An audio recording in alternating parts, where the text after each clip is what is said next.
Bonsoir, merci d'être là ce soir dans cette nouvelle séance de notre formation Maîtriser le contrôle de gestion. Donc aujourd'hui, normalement, ce sera la dernière séance. On va continuer donc la partie le développement du plan de financement, le plan financier plutôt, le plan financier. Donc on est arrêté la dernière fois aux autres charges. Donc, concernant les autres charges, donc comment on les budgétise, comment on les planifie. Donc, ce sont des pourcentages, donc des pourcentages que ce soit de chiffre d'affaires ou bien des pourcentages aussi pour, par exemple, donc les achats, ce sera des pourcentages des achats, des pourcentages à partir de l'historique de l'entreprise. D'accord? Donc, ce seront des hypothèses de pourcentage de chaque poste de charge par rapport donc, au chiffre d'affaires ou bien des fois aussi pour des achats tels que par exemple transport, surachat. Très bien. Et donc là, il sera toujours, donc c'est le coefficient que nous avons trouvé ici, multiplié donc soit par le chiffre d'affaires ou bien par l'achat. Donc par exemple pour le transport sur achat. Donc voilà, de cette façon, donc on aura les chiffres à calculer donc pour l'année 2021, 22, 23, donc les cinq prochaines années.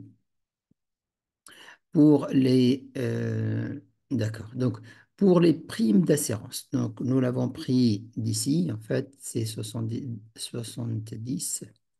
Voilà, ce sont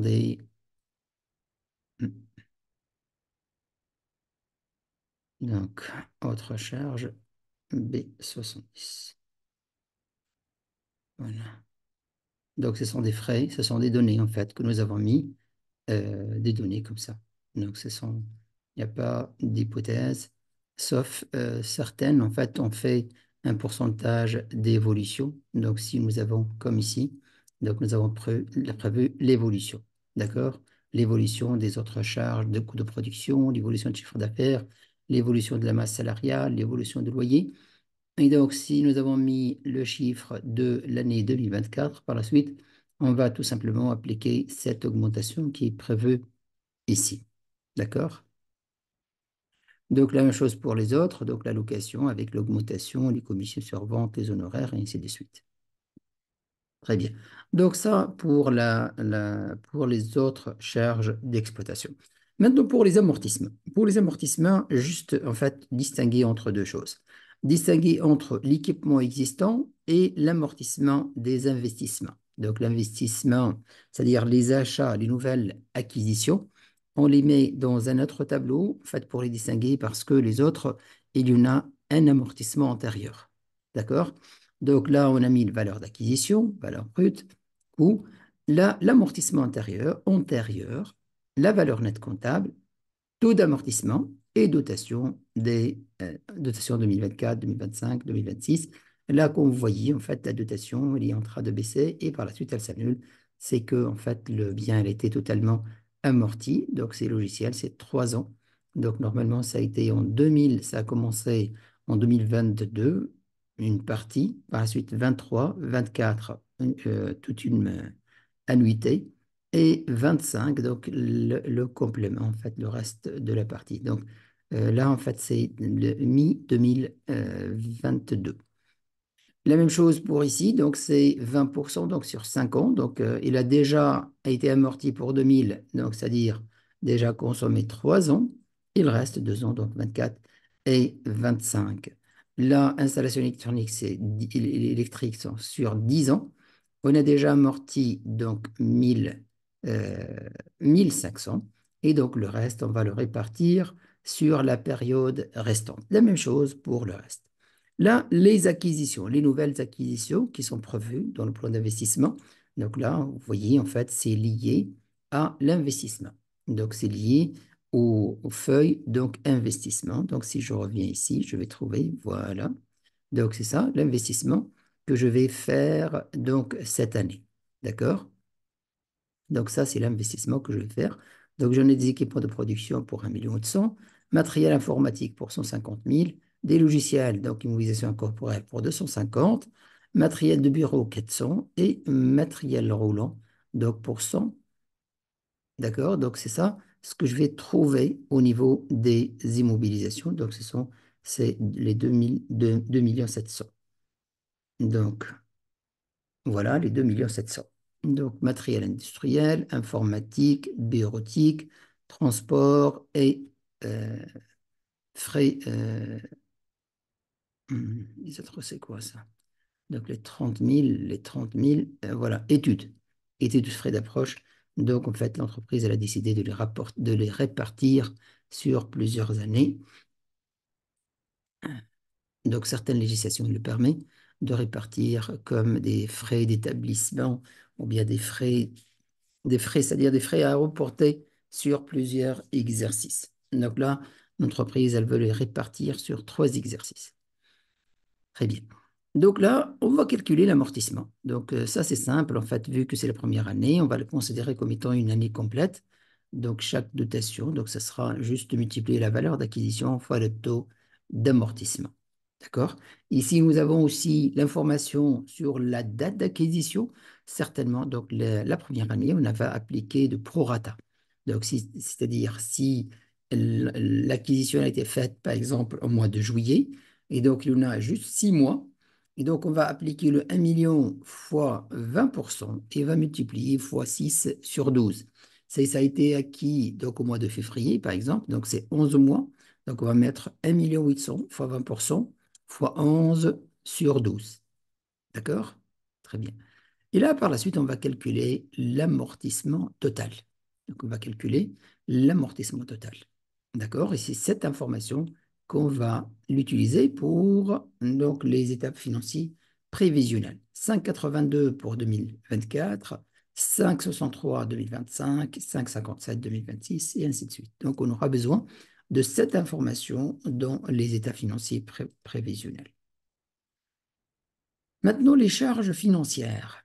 Donc, les charges financières, donc c'est très simple. Donc, on va se baser aussi au financement. Donc, comment le financement il a été réalisé? Donc, si je cherche, je reviens ici. Donc, le financement, donc il y a une augmentation de capital. Donc là, il n'y a pas de problème. Donc, ça, c'est gratuit. Il n'y a pas de coût de capital. Mais il y en a un fonds d'investissement ici, car il y a un fonds d'investissement pour 2 millions. D'accord? Et s'il y avait aussi des crédits à long terme, donc on devrait les trouver ici. Donc nous avons 2 millions de financement. Très bien. Donc là, qu'est-ce qu'on fait? Donc pour chaque financement, on fera un tableau comme celui-là. Tableau de remboursement du crédit à long terme. Par exemple, là, nous avons un crédit à long terme de 2 millions. Nous avons taux de commission de 1%, taux d'intérêt 8%, taux d'intérêt trimestriel. Donc, nous avons taux d'intérêt annuel 8%, trimestriel, ce sera 8 sur 4 trimestres, donc c'est 2%. Délai de remboursement, donc 20 ans, année de grâce, une année. Donc, nous avons 2 millions. On va appliquer donc, ces données-là. On va réaliser ce tableau de remboursement. D'accord? Dans le tableau de remboursement, qu'est-ce qu'on fait? Donc là, le remboursement, il est trimestriel. Donc, nous avons l'année, trimestre, 1, 2, 3, 4, toujours 1, 2, 3, 4. Là, on va mettre le cours, le principal, le remboursement du principal. Là, vu que nous avons une année de grâce, donc les 4 premiers trimestres, il n'y a pas de remboursement. Par la suite, les intérêts. Donc, les intérêts, c'est simple. Donc, nous avons intérêt trimestriel. On va appliquer donc l'intérêt trimestriel, donc le 2%. On va l'appliquer fois le capital restant dû. Donc, c'est les 2 millions. Donc, on aura des intérêts de 40 000. Là, l'annuité à payer. Donc, l'annuité, c'est le principal plus amortissement. Principal plus amortissement. Donc, ça fait 40 000 vu qu'il n'y a pas de principal. D'accord? Très bien. Là, le paiement annuel, donc entre frais financiers, donc les intérêts, et le principal. Donc, nous avons 4 trimestres fois 40, ça fait 160. Et nous avons une année de grâce, donc au niveau de principal, on n'a rien remboursé. La deuxième année, donc nous avons voilà, donc 149 d'intérêt et nous avons donc d'annuité, nous avons 339 de principal. D'accord? Et donc ça, ces informations-là, qu'on va les trouver dans les états prévisionnels. Donc que ce soit pour suivre donc, le solde de l'emprunt, ou bien pour constater la charge financière. Donc, frais financiers, on va les trouver dans les charges financières.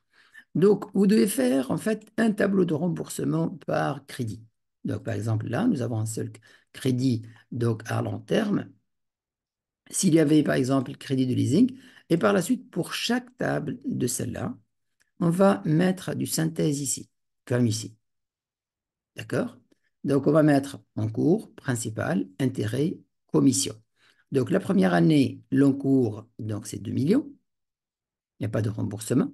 Le principal, c'est 0. Les intérêts, c'est 160. Donc, 160, principal, 0. Et taux de commission, commission. Donc, nous avons un taux de commission de 1%. Donc, 1% fois 2 millions. Donc, on devrait payer 20 000 de commission la première année. L'année 2000, l'année 1. Maintenant, l'année 2, l'encours donc, de l'année. Donc, nous avons du principal remboursé 339. Donc, l'encours, ça sera donc 2 millions moins 339. On va trouver 1 660. Les intérêts, c'est 149. Donc, c'est ça, 149. Voilà. Il n'y a pas de commission. Commission, elle est prise une seule fois. D'accord? Donc ça, pour le crédit. Donc, et voilà. Donc, pour le reste des années, c'est la même chose.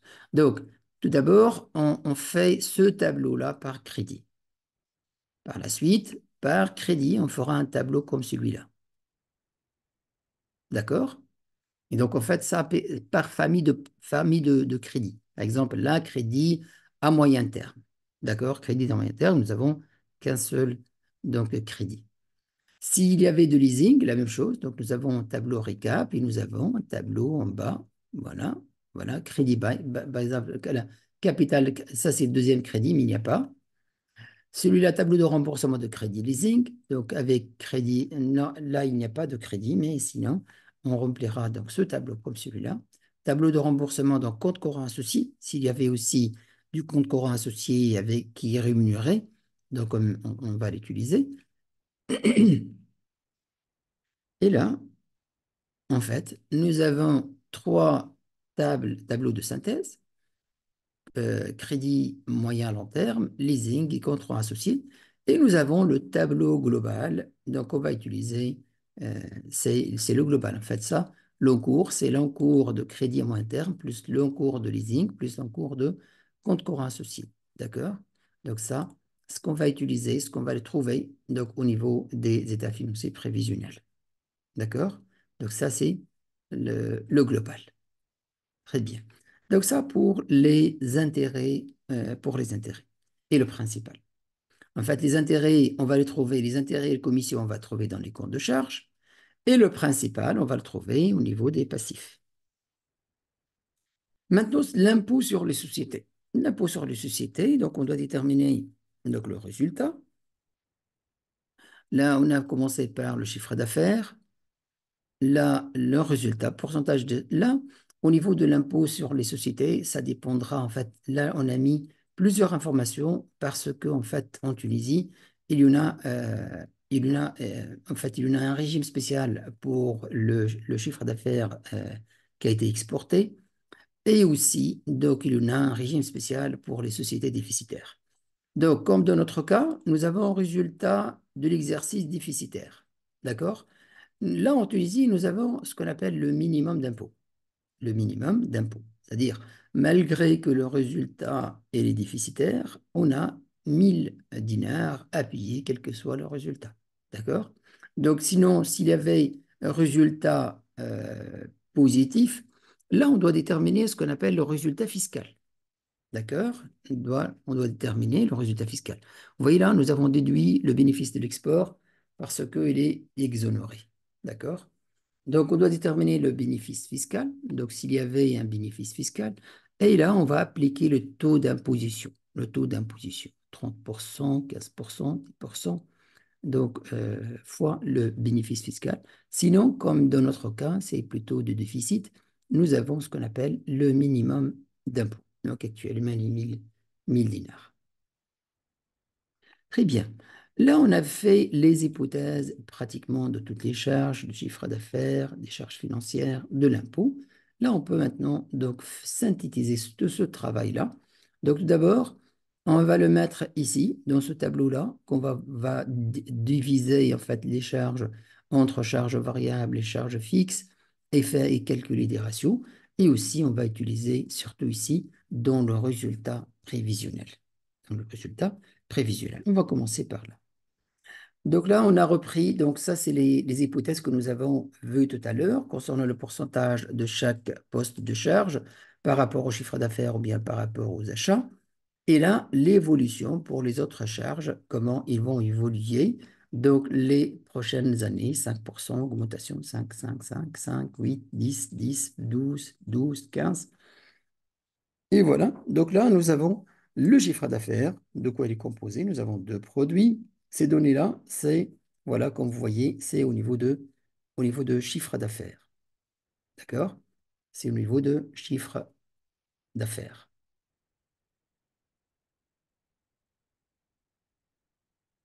Très bien. Total chiffre d'affaires. Donc, ça, c'est le chiffre d'affaires local. Et nous avons deux produits. Donc, ils sont à l'export. Donc, voilà, si je reviens ici. Voilà. Donc, nous avons deux produits locaux et deux produits hors taxe, de produits export. Et donc là, nous avons les chiffres. Donc, nous avons le chiffre local 3 551 et par produit, voilà comment il est composé. Et le chiffre export converti donc en dinars, voilà, nous avons les 10 millions.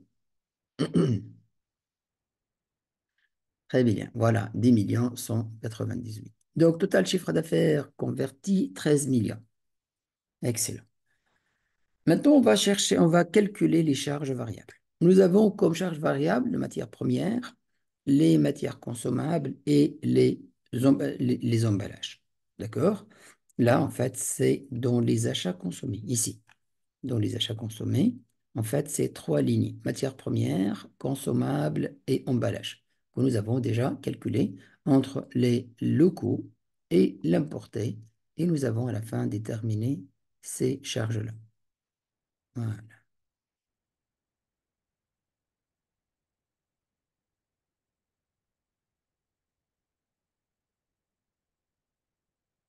Coût d'achat consommé.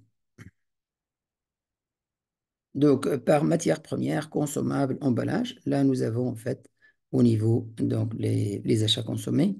Nous avons là, c'est pour voilà, ça c'est pour les matières premières, 4 500 000. Ça pour les consommables, donc 3 293 000. Et là, pour l'emballage, 1 217 000. Voilà ce que nous avons ici. La totale des achats consommés. Donc ça, le total des achats consommés. Combien maintenant représentent les achats consommés donc, par rapport donc, au chiffre d'affaires? Donc on va diviser 9 80 divisé par 13 740. On va trouver 66%. 66%. Là aussi, on va prévoir donc la sous-traitance. Hypothèse, donc sous-traitance, ça représente 5% de chiffre d'affaires. Donc on va en valeur, on va calculer en valeur, donc 5% fois 13 747, on va trouver 6,87. Et chaque année, donc ça sera 5% de chiffre d'affaires. Maintenant, la marge brute. La marge brute, c'est le chiffre d'affaires moins les achats consommés.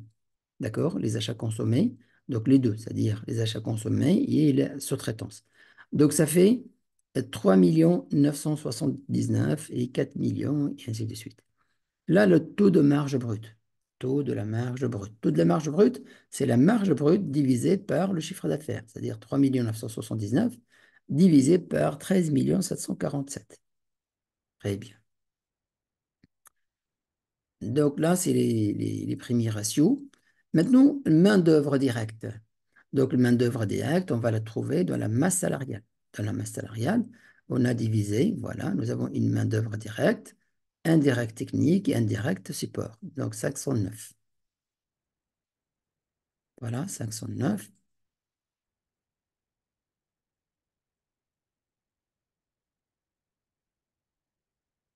Voilà. Nombre d'heures travaillées, donc ça, c'est sur les hypothèses de travail. En fait, nombre de mois fois le nombre de jours de travail multiplié fois le nombre d'heures par jour. D'accord? Donc, ça sera. Donc là, vous aurez en fait la masse salariale. Vous aurez l'information ici, en fait. Voilà, nombre d'heures payées. D'accord? L'heure payée, c'est-à-dire l'heure à temps complet. Donc, c'est pas comme on a calculé la dernière fois en tenant compte de la production effective et ainsi de suite. Donc, la présence et de l'absence et ainsi de suite. Donc là, ce qu'on va réellement payer, c'est-à-dire nous avons calculé 14,5 mois de travail. Donc, on l'a multiplié donc par jour, nombre de jours théoriques par mois, qu'on a multiplié par 8 heures de travail. Et là, nous avons déterminé le coût horaire de main-d'œuvre directe. Total main-d'œuvre directe, donc 509, nous avons juste une seule ligne. Euh, Pourcentage de main-d'œuvre directe par rapport au chiffre d'affaires. Nous avons 3,7, 3,7, 3,6, 3,6, 3,6, 3,6, 3,6. Maintenant, les frais variables. Donc, nous avons de l'énergie, nous avons de la commission sur la vente, transport, ainsi de suite. Donc, tout ça, on les a pris au niveau des autres charges d'exploitation en général. C'est d'ici. Énergie, sous-traitance. Voilà, ça, c'est la sous-traitance. Donc, fourniture de bureau, entretien, réparation, ainsi de suite. Donc, commission sur vente. Donc, les autres, ça, c'est les parties, les frais qui sont variables. D'accord? Là, donc, total des autres frais variables, donc 1 626 629 divisé, donc le pourcentage de ces frais-là. Donc, ça représente 11,9. 11,9. Donc, pourcentage B31, c'est-à-dire chiffre d'affaires. D'accord? Pourcentage par rapport au chiffre d'affaires. Marge variable brute totale. Donc, nous avons une marge, la marge variable brute. Donc, nous avons une marge brute de 3 979 000. Là, on va déduire les 509 et on va déduire le 1 629 000. On va obtenir 1 840 000. Le pourcentage de la marge, ça représente donc là, en fait, pourcentage. Voilà. Donc, pourcentage de la marge, donc 1 840 000 divisé par le chiffre d'affaires, qui est le 13 747 000. On va trouver 13%. Maintenant, les coûts fixes. Donc, les coûts fixes, là, nous avons le main-d'œuvre directe et technique, indirect, technique et support, et les outillages, en fait, ce sont des données que nous avons, que ce soit des données fixes qu'on va utiliser par la suite, l'évolution, ou bien des données qu'on va trouver ici au niveau des autres charges d'exploitation. En tout cas, vous allez toujours trouver donc, des formules ici. D'accord? Frais fixes hors amortissement. Nous avons 2 29 28 des frais fixes. Pourcentage de ces frais fixes hors amortissement, c'est 15%. 2 millions par 13 millions, ça fait 15%. Donc, résultat avant intérêt et impôts et amortissement. Donc, nous avons, euh, donc, nous avons la marge, c'est-à-dire cette marge brute ou bien la marge nette, la marge que nous avons vue ici. Donc, la marge, voilà, marge variable brute totale. On va déduire les frais fixes. On va obtenir, donc, résultat négatif de 187 000. Ça représente 1,37%, moins 1,37% de chiffre d'affaires. Là, on va déduire l'amortissement. Donc, nous avons trouvé d'ici 5,82. Et voilà, les 5,82, ça c'est tableau de synthèse. 5,82. Les totales donc, des frais fixes d'exploitation, donc c'est le 2 28 plus 5,82, ça fait 2 623. Donc les bits, donc résultat avant intérêt et impôts, donc ça fait moins 777. Ça représente moins 5% de chiffre d'affaires. Là, les intérêts. Les intérêts, on va aller chercher de financement. Donc, au niveau de financement,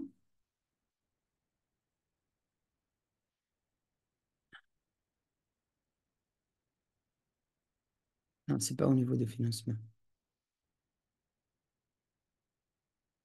Charge financière. Voilà, ici. Voilà. Donc, nous avons une charge financière la première année 160, 149, 122.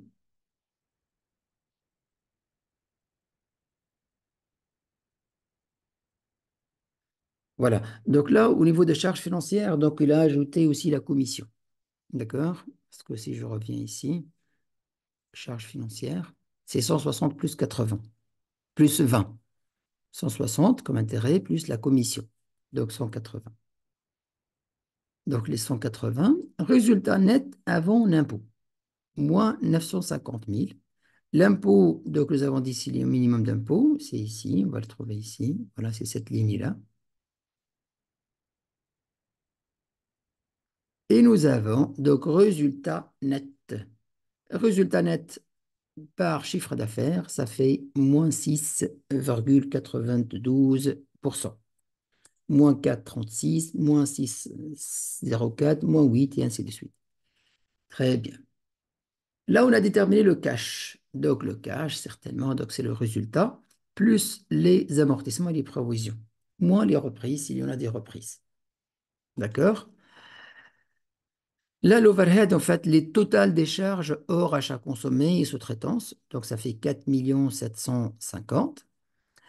Par mois, donc on divise par 12 hors amortissement, donc là aussi, on a déduit l'amortissement. Ça fait 347 000.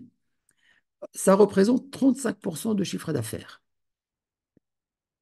Seuil de rentabilité, donc c'est égal, donc l'overhead, donc c'est les 347 304 divisé par la marge sur coût variable. Donc la marge, nous avons ici de 29%. De 29%. Voilà. La marge brute de 29%. Donc on aura le seuil de rentabilité. Donc seuil de rentabilité en chiffre d'affaires, c'est 16 411, alors que nous, on n'a réalisé que 13 millions. C'est pourquoi, en fait, le résultat est déficitaire. Donc, 16 millions. Et là, c'est de rentabilité par mois. Donc, on va juste diviser par 12. On obtient 1 480 par mois. On doit réaliser.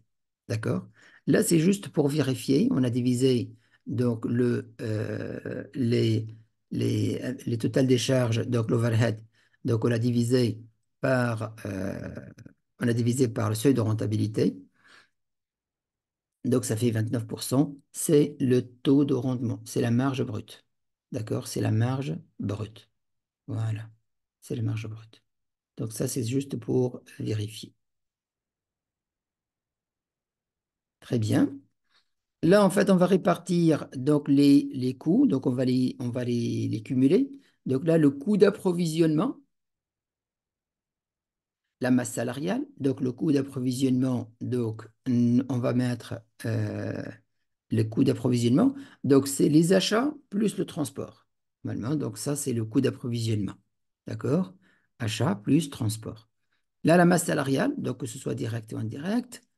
Les autres coûts de production, donc ce sont les autres coûts. Là, le coût de production. Donc, le coût de production, donc ce sera le cumul de ces charges-là.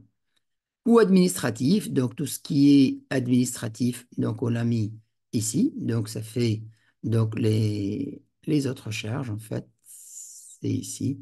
Tout ce qui est assurance, tout ce qui est formation, formation, service extérieur, les honoraires, déplacements, commission, PTT, voilà, de cette partie-là, de la formation. euh, d'accord? Les coûts de distribution, donc ce sera normalement les frais les transports sur vente. Coût de distribution, c'est le transport sur vente. Coût de revient. Coût de revient. Donc, cumul de ces trois coûts, on va obtenir donc le coût de revient. Chiffre d'affaires, 13 millions. Et voilà, résultat. Résultat, moins 951. Résultat déficitaire. D'accord? Donc là, toujours, donc, on fait ces lignes de vérification donc pour garder la cohérence de vos valeurs. D'accord? Là, en fait, on a comparé donc, le chiffre de résultat par rapport donc à un résultat que nous avons ici déterminé, celle-là, c'est-à-dire résultat net. D'accord, 9,51, c'est le même chiffre. Donc, nous avons coût de revient, nous avons coefficient de marge. Coefficient de marge, donc c'est le chiffre d'affaires qu'on a divisé par donc, le coût de revient. Donc, nous avons 94, 0,94. Pardon.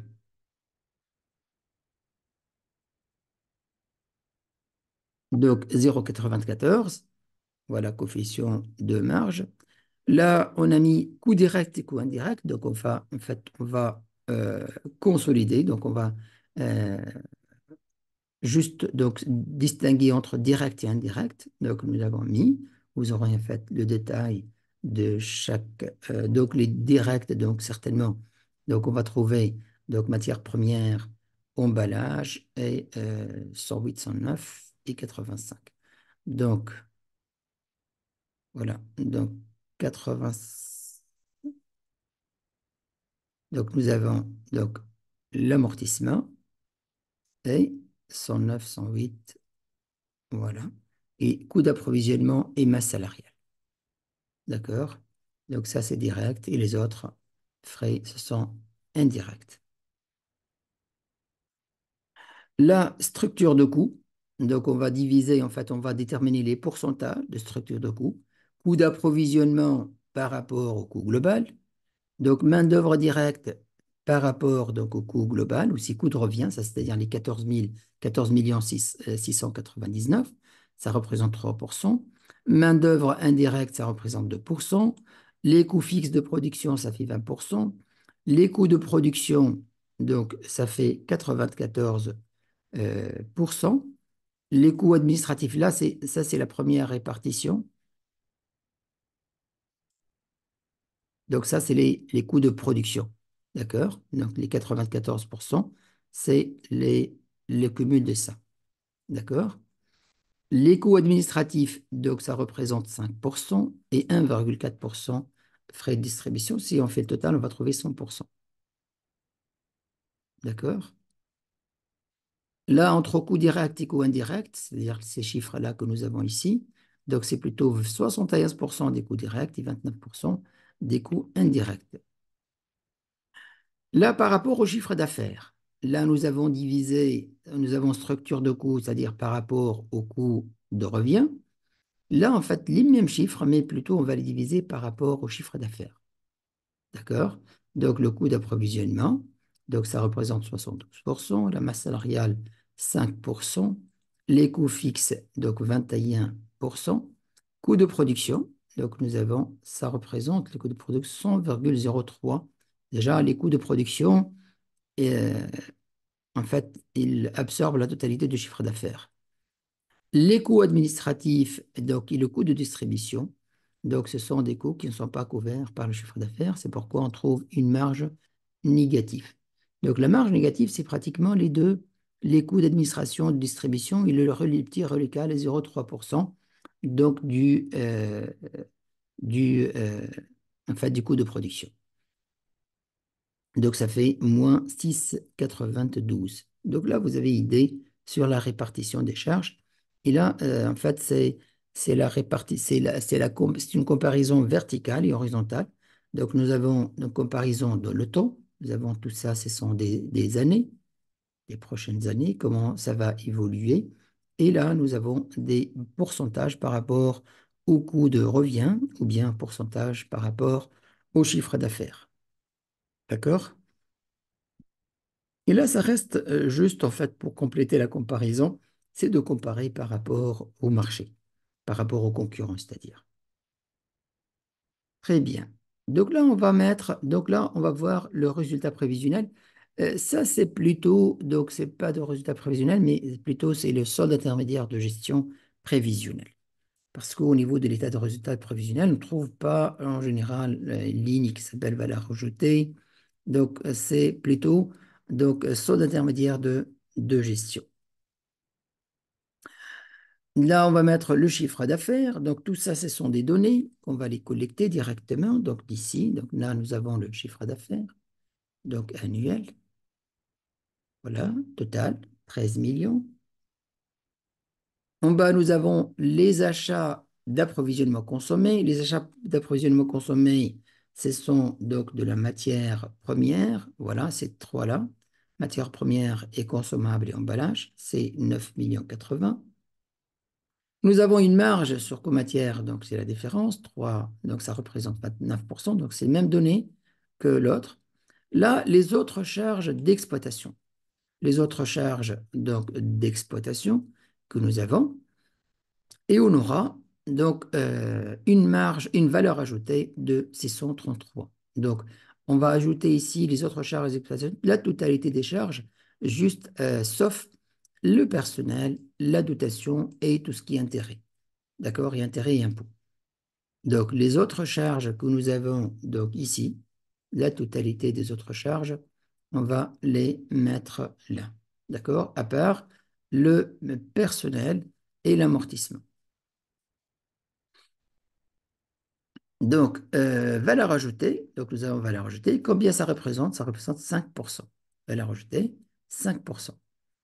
Et d'ailleurs, valeur ajoutée, comment va être répartie par la suite? Là, on va mettre le charge de personnel, l'excédent brut d'exploitation. Donc, déjà, on a commencé de négatif. Donc, le BIE par rapport au chiffre d'affaires, donc c'est moins 1%. Dotation aux amortissements, 5,82. Total charge d'exploitation, résultat d'exploitation. Donc, le BIE, donc, sont moins 187, et on ajoute la dotation moins 5,82, on obtient un résultat d'exploitation moins 777. Rentabilité commerciale, donc c'est moins 6%. Donc, on divise résultat d'exploitation par le chiffre d'affaires, moins 6%. Intérêt des emprunts, donc moins 180 comme charge. Résultat des activités ordinaires avant impôt, donc c'est les moins 60, 770, 70 moins 180, ça fait 950 en négatif. Moins l'impôt, on obtient le résultat net de l'exercice. Résultat net d'exercice par rapport au chiffre d'affaires, c'est moins 7%. D'accord? Là, s'il y avait résultat positif, donc normalement, il y aura de distribution de dividendes. La distribution des dividendes, s'il y avait donc taux de distribution hypothèse de 60%. Nous avons résultat de l'exercice. Les dividendes, là, on aura zéro vu que le résultat il est déficitaire. Là, le résultat après affectation, donc on aura donc 951, 641. Et là, le résultat reporté. Donc, comme vous le savez, au niveau de bilan, les résultats déficitaires, ils seront affectés au résultat reporté. Donc, résultat reporté, ce sera le cumul de ces résultats déficitaires. Donc, nous avons la première année 951, la deuxième année, ce sera le cumul, c'est-à-dire 1 593. L'année d'après, ce sera le cumul, c'est-à-dire 2 542. L'année d'après, c'est le cumul, 1 438 plus 2 500, ça fait les 3 981, et ainsi de suite. D'accord? Donc ça, au niveau de résultats prévisionnels. Donc la distribution des dividendes, c'est important par la suite quand on va voir donc le, les cash flows, quand on a besoin de calculer les cash flows. Donc on aura besoin de la partie donc financement, c'est-à-dire la capacité d'autofinancement. Donc, on aura besoin de déterminer donc, la partie qui va rester dans l'entreprise s'il y avait de bénéfices. C'est-à-dire une partie de résultat qui va partir, qui va être distribuée, donc il ne va pas rester à l'entreprise. Et la partie qui va rester à l'entreprise, elle va s'ajouter au résultat, aux autres réserves, bien résultat reporté. Donc ça, c'est l'état plutôt, comme je vous ai dit, en fait, c'est le SIG, donc c'est le solde intermédiaire de gestion prévisionnelle. Là, on va calculer les ratios d'exploitation. On va calculer des ratios d'exploitation. Donc, le taux de rendement interne, on va mettre l'investissement initial. Nous avons un investissement total de 2 780 000. Là, on va le trouver au niveau de l'investissement. Donc, nous avons 2 730 000 d'investissement. Le résultat, ça, on l'a pris d'ici, le résultat prévisionnel, donc 9,51, 6,41, 9,49.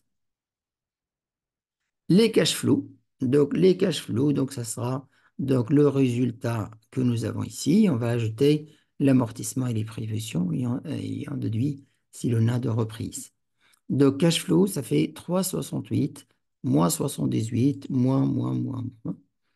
Taux d'actualisation, nous avons taux d'actualisation de 8%.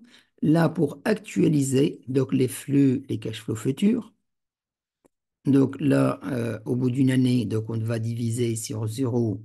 En fait, ça, c'est quoi? Donc 0,9, c'est 1 divisé par 1 plus 8% à la puissance 1. Et là, 2 années, donc ça sera 1 divisé par 1,08, c'est-à-dire 1 plus 0,8 à la puissance 2 et à la puissance 3, et ainsi de suite. Vous voyez, en fait, il est en train de baisser. Donc, résultat donc actualisé. Donc, on va actualiser donc, les flux futurs. Donc, nous avons le départ, donc l'investissement, c'est la première année, donc on n'a pas d'actualisation. Et les autres, donc moins 368, il sera l'équivalent de 335, moins 64, et ainsi de suite. D'accord? Là, en fait, ça ne se calcule pas, donc nous avons taux négatif. Donc, c'est pourquoi on ne le calcule pas.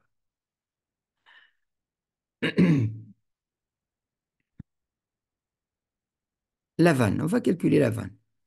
Donc, nous avons le résultat de l'exercice, 951. Donc, nous avons de l'état de résultat, 900, moins 951. L'amortissement, cash flow. Donc, ce que nous avons trouvé ici. Par la suite, remboursement, s'il y en a, remboursement des crédits à moyen terme. Donc, nous avons des remboursements à partir de la deuxième année. Il y avait une année de grâce, la première année. Là, les cash flows nets. Combien on aura de cash flow net chaque année? Taux d'actualisation, on va actualiser. Et là, nous avons le cash flow actualisé. Le cash flow actualisé. Là, la vanne, donc elle sera donc avec un taux d'actualisation de 10%. Et on va actualiser donc on va actualiser les flux futurs. Donc les flux futurs, c'est ces flux-là. Donc ça, c'est ces flux-là. D'accord?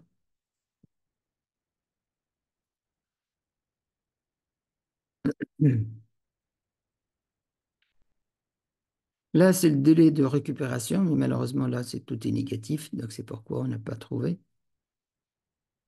Donc sinon, on va le trouver donc, c'est-à-dire, on va récupérer quand est-ce qu'on va le cumul en fait entre le flux d'investissement, c'est-à-dire les flux négatifs et les flux positifs s'annulent. Donc, mais nous avons l'investissement déjà, il est négatif, donc l'investissement plus donc le flux, mais elle ne s'annule pas. C'est pourquoi on n'a pas mis de nombre d'années de récupération. Maintenant, le besoin de fonds de roulement prévisionnel, le BFR. Très bien. Donc, le BFR, comment calculer donc le BFR? Nous avons besoin de quoi? Nous avons besoin de quoi?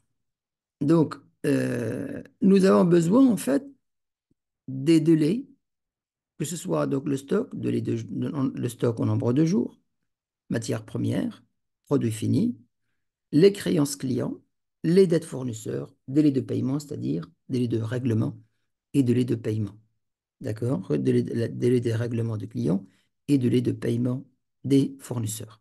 Donc, on a là le délai c'est-à-dire qu'est-ce que ça représente le stock? 30 jours donc, du stock, produit fini, 180 du stock matière première, créance client, c'est 60 jours, dette fournisseur, 90 jours, et dette fournisseur hors exploitation, 45 jours. Très bien.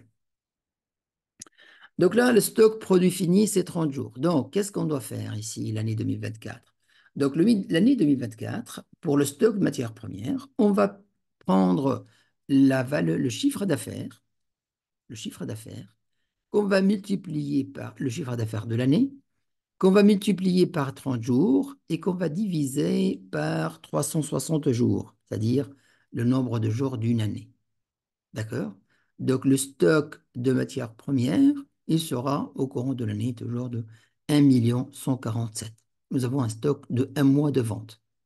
D'accord? Ça, c'est le stock de produits finis. Maintenant, pour les matières premières. Matières premières, nous avons un stock de 180. Donc, on va calculer, ce n'est pas le chiffre d'affaires, mais c'est plutôt les achats de matières premières, les achats au courant de l'année.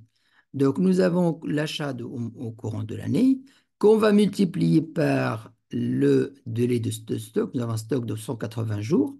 Donc, on va multiplier les achats fois 180 qu'on va diviser par 360. D'accord? Ça pour les matières premières. Maintenant, pour les clients. Le client, nous avons un délai de règlement de client 60 jours, le client. Donc, le client, c'est quoi? Le client, c'est le chiffre d'affaires. D'accord? Donc, comme si nous avons un chiffre d'affaires de 2 mois. Donc, on va prendre le chiffre d'affaires, on va le multiplier par 60, on va le diviser par 360. On va obtenir les 2 261, c'est-à-dire 2 261 de clients à financer. Maintenant, dette fournisseurs d'exploitation. C'est là, ce sont les achats. Les achats des fournisseurs d'exploitation. D'accord? C'est-à-dire les achats de matières premières, les achats d'emballage, les achats des consommables. Donc là, nous avons un fournisseur de 90 jours. Donc les achats que nous avons, donc les achats que nous avons, on va les multiplier par 90 et on va les diviser par 180. On va obtenir les 2 441. Donc, les dettes fournisseurs, il sera dans les 2 441. Vous allez voir, tout ça, on va l'utiliser surtout au niveau de... On va l'utiliser maintenant pour calculer le BFR, mais on va l'utiliser aussi comme solde au niveau de bilan prévisionnel. Là, pour les dettes fournisseurs hors exploitation. Donc, qu'est-ce qui nous reste en fait de la partie de fonds de roulement? Il nous reste la partie les autres fournisseurs plus le personnel. Là, idéalement, là, en fait, nous avons, pour simplifier, nous avons mis ici les dettes hors fournisseurs hors exploitation, 45 jours. Mais normalement, en fait, les salariés, c'est 30 jours. Donc, normalement, on devrait répartir, c'est-à-dire les autres fournisseurs ont utilisé 45 jours, le personnel, on va utiliser 30 jours parce qu'on paye fin du mois normalement. D'accord? Donc on a fait la même chose. Les autres charges, on les a calculées, on l'a multiplié par 45 et on l'a divisé par 360. Très bien. Maintenant, le BFR. Donc, comment calculer le BFR? Ça sera stock, produit fini, stock, matière première, créance, client, moins dette fournisseur et moins dette fournisseur hors exploitation. Donc, et voilà, nous avons notre BFR. La première année, deuxième année, troisième, quatrième, cinquième, sixième. Là, la variation de BFR. Variation de BFR, donc la première année, ce sera les 5 millions. Deuxième année, ça sera donc 5 764 moins 5 357. 407. Donc, quand est-ce on aura besoin de cette variation? Cette variation, elle sera très importante dans la partie tableau de flux de trésorerie prévisionnel. Tableau de flux de trésorerie prévisionnel parce qu'on va en tenir compte de la variation de BFR pour déterminer en fait les cash flows. D'accord? Pour déterminer donc la trésorerie qui provient de l'exploitation à partir de résultats. À partir de résultats. Très bien. Donc, nous avons calculé le BFR et nous avons calculé la variation de BFR. Maintenant, le tableau, on aura aussi déterminé le tableau des emplois ressources. Le tableau des ressources et emplois.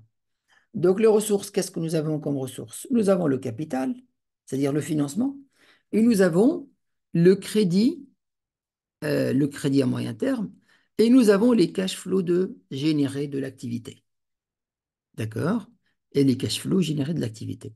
Donc, le capital, et là, on va le trouver au niveau de financement. Donc, c'est déjà, voilà, le 1 205 000 de capital et le crédit donc, de 200 000.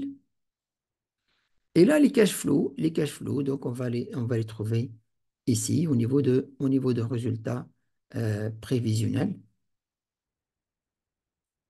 Donc, Non, c'est aussi, c'est ici, les cash flows. Voilà, d'accord, les cash flows. Voilà, donc les cash flows. Total ressources. Et maintenant, les emplois. Les emplois, nous avons un investissement de 2 730 et nous avons un remboursement du principal de crédit. D'accord? Nous avons un investissement de 2 730, donc c'est au niveau de l'investissement. Donc là, vous voyez, en fait, nous avons un investissement de 3 205. Et ici, nous avons mis 200 730. Quelle est la différence? Donc la différence, c'est parce que là, au niveau de l'investissement, on a inclus le besoin en fonds de roulement. Donc juste, on doit le déduire. D'accord? Donc on va mettre que les investissements. Très bien. Voilà. Donc 2 730. Et nous avons le remboursement. Le remboursement, ça, dans les charges financières, nous avons le remboursement de chaque année. Voilà, le remboursement principal. 339, 367. D'accord? Voilà. Très bien. Total des emplois. Solde ressources emploi. Donc ressources moins emploi. Fonds de roulement brut de l'exercice. Début de l'exercice. Donc, nous avons solde, ressources emploi, fonds de roulement début de l'exercice. Début de l'exercice, ça, on a cette information au niveau de l'investissement. Donc, nous avons besoin en fonds de roulement de 475 de départ. Donc, 475 fonds de roulement de départ. La fonds de roulement fin d'exercice. Donc, nous avons un solde de 106, de 106 000. Nous avons un fonds de roulement de début d'exercice 475. Et donc, fonds de roulement fin d'exercice, ça sera 5,80, 5,82. D'accord? Le solde de fonds de roulement de fin d'exercice de l'année 2024, il sera le solde de début de l'exercice de l'année 2025. 2025, solde de ressources emploi moins 470. Donc, plus fonds de roulement 582 positif, on aura fonds de roulement fin d'exercice 164 positif encore. Fonds de roulement de l'année 2024, fin 2024, il sera début 2026. D'accord? Et nous avons différence solde emploi ressources négatif de 417, de 700 moins 758. Donc, on aura un fonds de roulement fin d'exercice de 594. D'accord? Et ainsi de suite. D'accord? Très bien. Donc ça, dans le tableau ressources emploi. Donc tableau ressources emploi, on a déterminé total des ressources, total des emplois, le solde de ressources emploi. On a ajouté le fonds de roulement début d'exercice et fonds de roulement, on a calculé fonds de roulement fin d'exercice. Eh bien. Maintenant, la trésorerie prévisionnelle. Donc, la trésorerie prévisionnelle, on va la déterminer à partir de résultats nets. À partir de résultats nets. Et c'est l'une des méthodes autorisées donc, pour la détermination d'état de flux de trésorerie. Donc, on part de résultats nets et on déduit en fait tout ce qui, on ajoute tout ce qui est les charges non décaissables et on déduit les produits non encaissables. Donc, on va déduire, donc nous avons là les dotations aux amortissements, ce sont des charges non décaissables, donc on va les ajouter. Et on va déduire, en fait, là aussi, donc nous avons la variation du fonds de roulement, de BFR.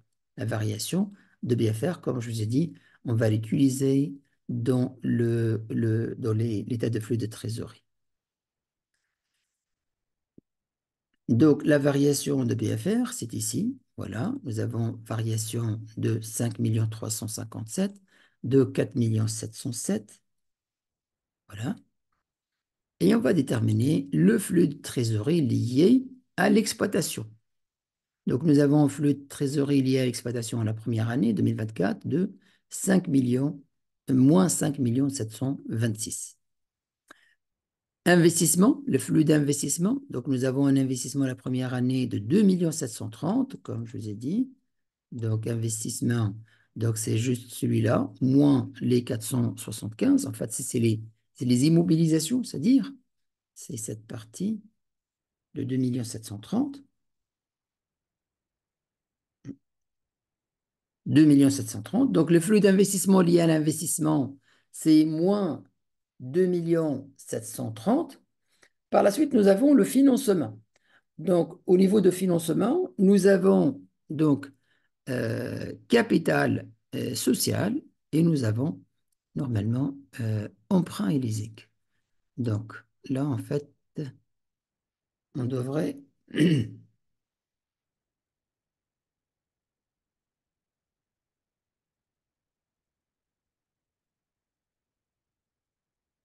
là, normalement, capital social et ici, emprunt, leasing.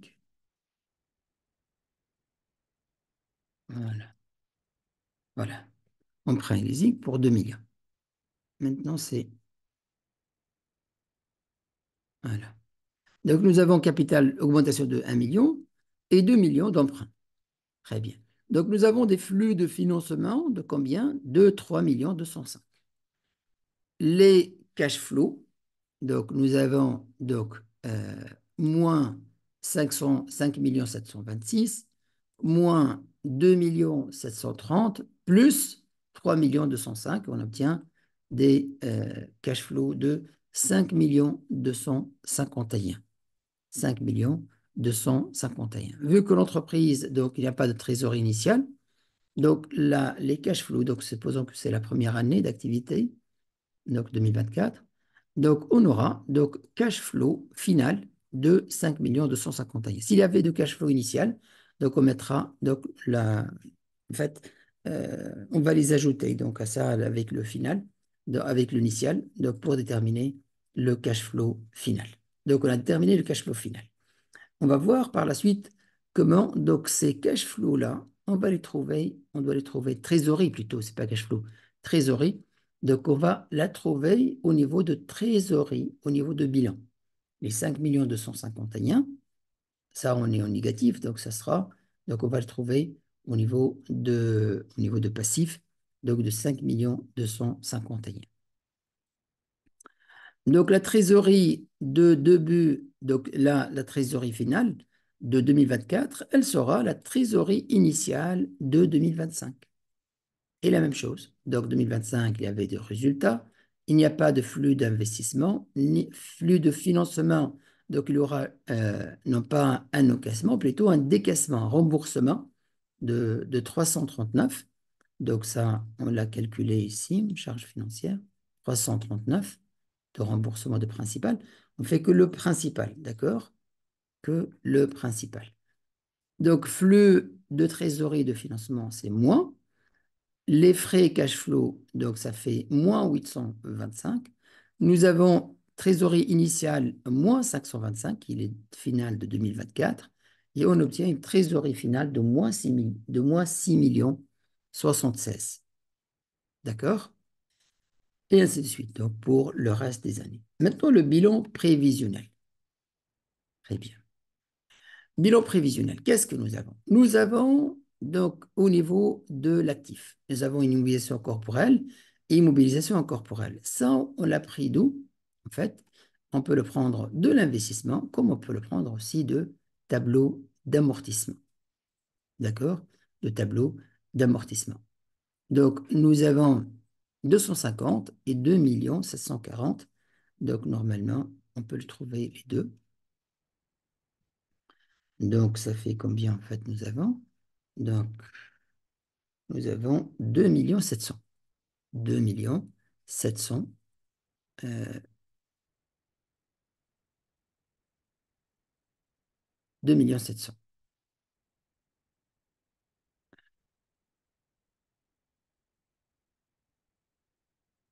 D'accord. Donc,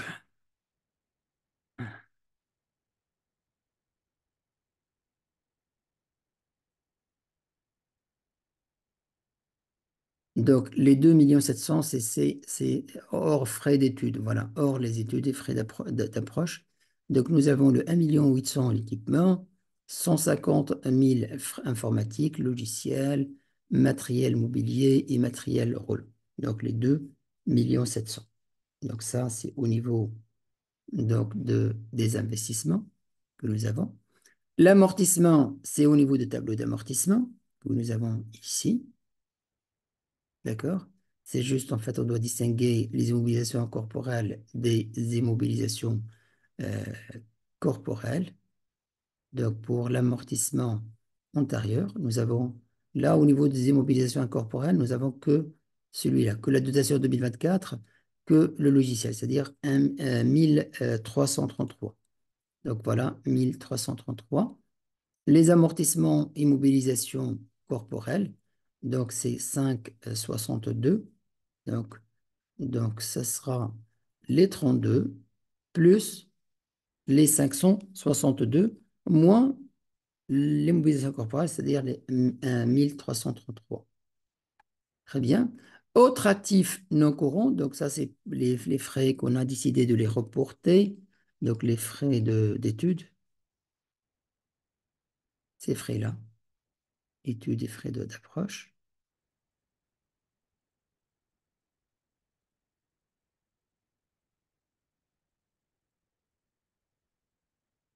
Amortissement de ces actifs, donc 19 000. Total d'actifs non courants, donc total d'actifs non courants, donc c'est le total moins les amortissements, donc le brut, donc tout ça. Le net, c'est plutôt le net. Donc brut moins les amortissements. Maintenant, concernant le stock, d'où on a eu cette information? On a cette information, en fait, du calcul lorsqu'on a calculé tout à l'heure le BFR. Donc, vous voyez, au niveau de calcul de BFR, nous avons calculé le stock matière première et le stock produit fini. Donc, si je fais le total de ces deux-là, j'obtiens le 6 029. D'accord? 6 029. Maintenant, le compte client et compte rattaché, c'est la même chose lorsqu'on a calculé le BFR. C'est 2 291. Ce sera le solde de compte fournisseur client à la fin de l'année. Très bien. Trésorerie. Donc, vous voyez, trésorerie négatif qu'on a pris d'ici, en fait, de l'état de flux de trésorerie. Donc, trésorerie à la fin 2024, c'est 5 millions, moins 5 251. Et voilà, moins 5 251. Je fais le total de tout ça. 1.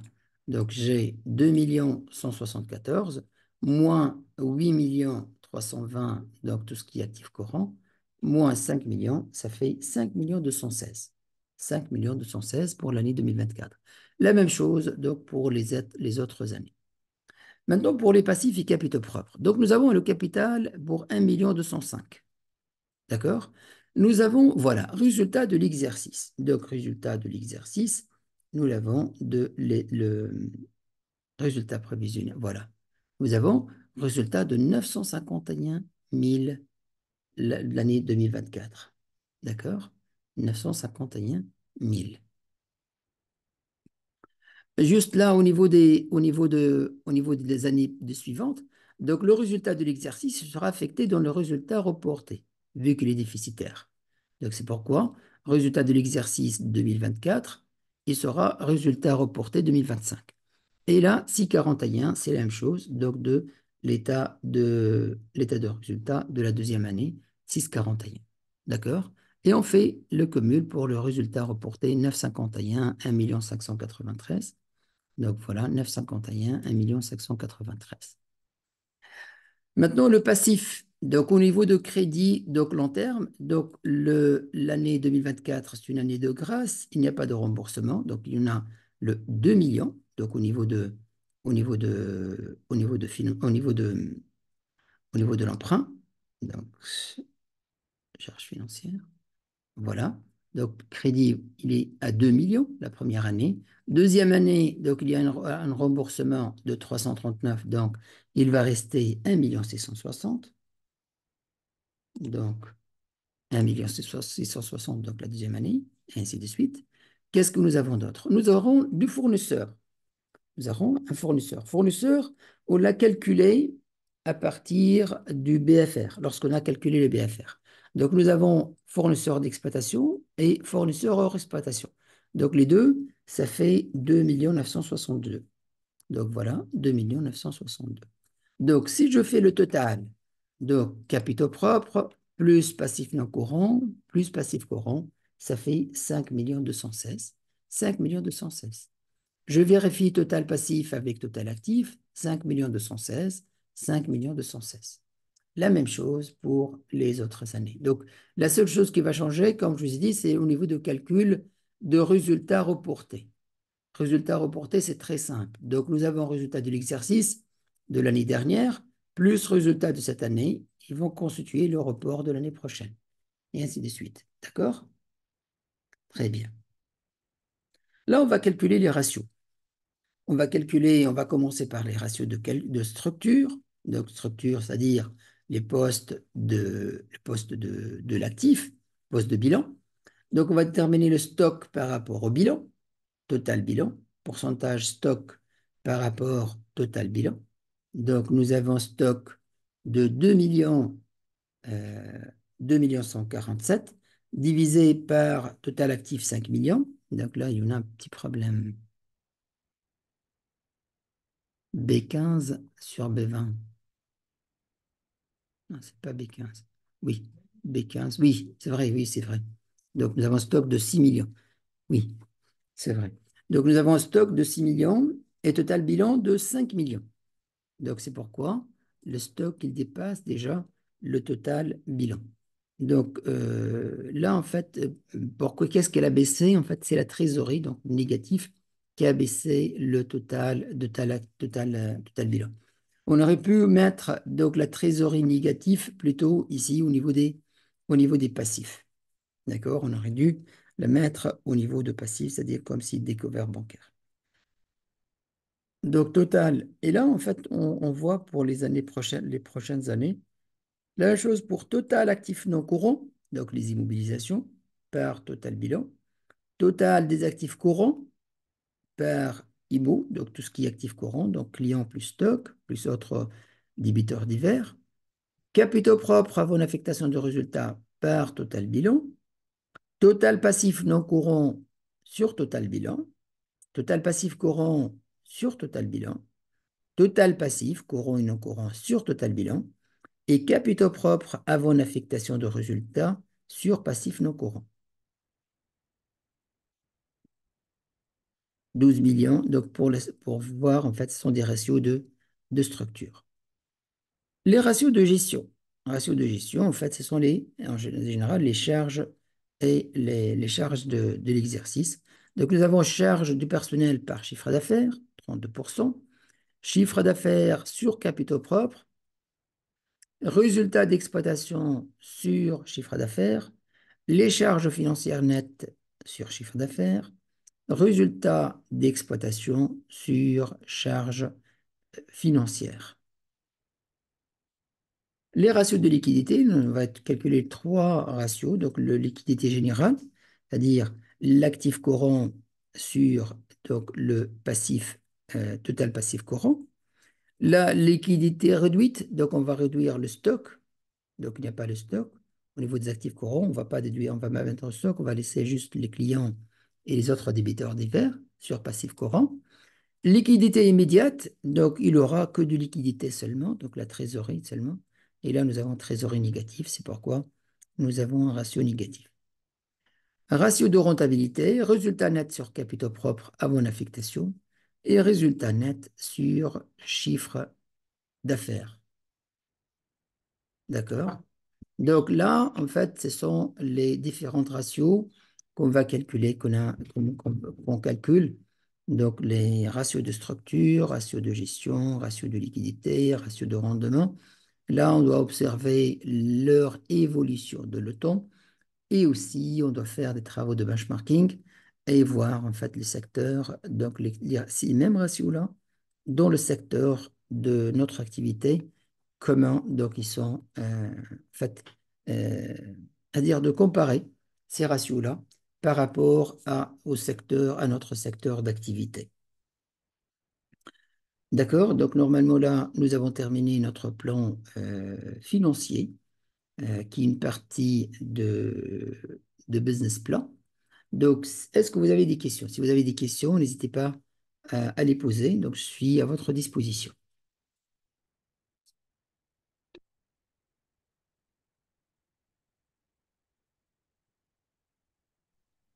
Ça va? Bonsoir, monsieur Marie. Bonsoir. Tout est clair pour moi. Très bien. Excellent. Très bien. J'espère que cette formation elle était donc bénéfique pour vous, donc qui a coïncidé donc à votre besoin. Donc, alhamdoulilah, donc là, notre formation donc s'est terminée aujourd'hui.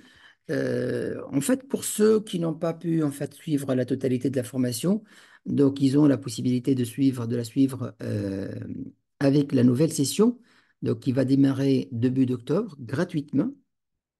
En fait, je vais vous envoyer donc cette information en fait pour vous dire si vous désirez donc participer gratuitement à la prochaine session de la formation maîtrisée, donc le contrôle de gestion, vous aurez la possibilité de participer gratuitement. Juste vous m'exprimez votre intérêt. Comme ça, en fait, j'ajoute votre mail, votre adresse mail dans la boucle des invités. Donc, vraiment, je suis très heureux donc de... Oui, Je voulais demander, est-ce oui. qu'on aura des attestations à la fin de la Oui, formation? certainement, certainement, certainement. En fait, cette fois-ci, en fait, les attestations, ils seront délivrées donc par un organisme officiel tunisien, donc reconnu donc par le ministère de la Formation. Donc, vous l'aurez, Inch'Allah, donc normalement, donc soit fin de cette semaine, soit début de la semaine prochaine. Ok, D'accord? Donc, vous aurez en fait ces d'accord. attestations et vous aurez en fait deux types d'attestations. Une attestation globale, donc, et une attestation détaillée. Donc, quelles sont les parties que nous avons vues au courant de la formation. D'accord, merci beaucoup. Est-ce qu'il y a la possibilité d'un lien sur LinkedIn où on peut publier? Peut-être ça peut intéresser aussi d'autres personnes en Oui, voyant cette formation qui peuvent souscrire. exactement. En fait, c'est déjà publié. Donc, je vais la partager. Donc, Ok, avec vous, en fait, le lien de la formation donc, que nous avons d'accord. En tout cas, partagé avec merci vous. beaucoup. Je vais le En partager tout tout de suite. cas, je vous remercie beaucoup, monsieur Tariq. Moi aussi, en fait, ça a été vraiment un grand plaisir donc, de vous trouver dans cette formation. Donc, j'espère certainement vous voir donc, très prochainement, donc, soit dans d'autres formations, ou bien dans d'autres collaborations. Donc, je suis D'accord. toujours à votre disposition. Donc, si vous avez besoin de vous assister dans votre voilà, contrôle de gestion, là, voilà. Donc, D'accord, d'accord. voilà, voilà. Je D'accord. vais la Je partager. pense que je me prépare aussi pour la formation sur la comptabilité. J'ai vu aussi quelques vidéos sur YouTube. Très bien. Je pense que dans les prochains mois, je vais me préparer pour ça. Inch'Allah. Inch'Allah. Inch'Allah. Inch'Allah. Très bien. L'essentiel, essayez de mettre en place ce que vous avez vu durant donc, cette formation. C'est ça le plus important. D'accord. Si vous trouvez des difficultés, n'hésitez pas à me revenir. Donc, je peux vous assister dans la mise en place de ces outils si vous trouvez quelques difficultés. D'accord. Donc les deux dernières séances, on a essayé de mettre donc un plan financier, donc tout complet, donc avec ce que nous avons trouvé au niveau de, ce que nous avons déterminé au niveau des budgets, et par la suite donc tout ce qui est état prévisionnel, donc soit bilan prévisionnel, état de résultat prévisionnel et aussi état de flux de trésorerie prévisionnel. Et ça, en fait, ce que vous aurez vraiment besoin dans le Oui. quotidien de vos travaux, donc en tant que contrôleur de gestion. Surtout D'accord. avec ce document-là, donc très détaillé. Oui. Toutes les feuilles sont liées, donc juste vous remplacez, donc vous remplacez les chiffres, vous ajoutez quelques lignes, quelques colonnes si vous aurez besoin, et vous aurez donc un travail déjà réalisé.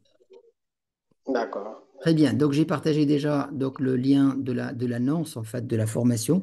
Donc, vous pouvez le Ok. partager donc, avec vos amis. Ils seront certainement donc, le bienvenu. Merci une D'accord. autre fois d'être là ce soir et d'avoir choisi cette Ok. formation. À très bientôt, je vous remercie. Donc, restez connectés donc, à ma page donc, LinkedIn. Comme ça, donc, vous suivez donc, toutes les nouveautés que je publie.